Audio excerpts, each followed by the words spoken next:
नमस्कार, voice nexus में आपका स्वागत है। आज सुनिए कहानी जिसका शीर्षक है अब हम बांझ नहीं कहलाएंगे। आधी रात का समय था। रोज की तरह एक बुजुर्ग शराब के नशे में अपने घर की तरफ जाने वाली गली से झूमता हुआ जा रहा था। रास्ते में एक खंभे की लाइट जल रही थी। उस खंभे के ठीक नीचे एक 15 से 16 साल की लड़की पुराने फटे कपड़े में डरी सहमी सी अपने आंसू पोंछते हुए खड़ी थी। जैसे ही उस बुजुर्ग की नजर उस लड़की पर पड़ी, वह रूख सा गया।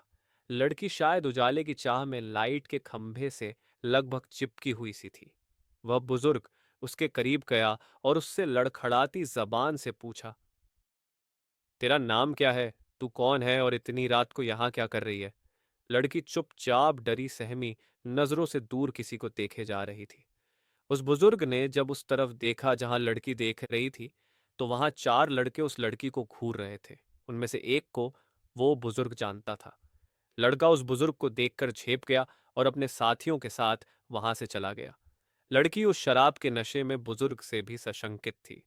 फिर भी उसने हिम्मत करके बताया, मेरा नाम रूपा है, मैं अनाथ आश्रम से भाग आई हूँ, वो लोग मुझे आज रात के लिए कहीं भेजने वाले थे। दबी जुबान से बड़ी मुश्किल से वो कह पाई, बुजुर्ग, क्या बात करती है? तू अब कहाँ जाएगी?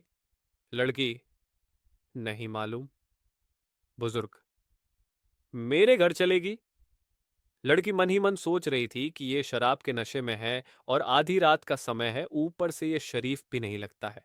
और भी कई सवाल उसके मन में धमा चौकड़ी मचाए हुए थे।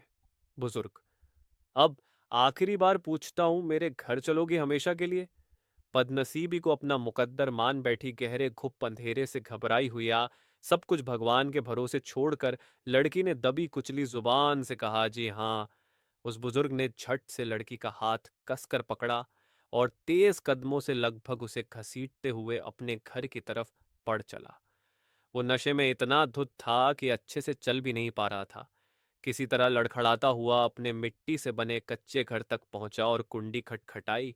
थोड़ी ही देर में उसकी पत्नी ने दरवाजा खोला और पत्नी कुछ बोल पाती कि उससे पहले ही उस बुजुर्ग ने कहा, ये लो संभालो इसको, बेटी लेकर आया हूं हमारे लिए। अब हम बांझ नहीं कहलाएंगे, आज से हम भी औलाद वाले हो गए। पत्नी की आंखों से खुशी के आंसू बहने लगे और उसने उस लड़की को अपने सीने से लगा लिया।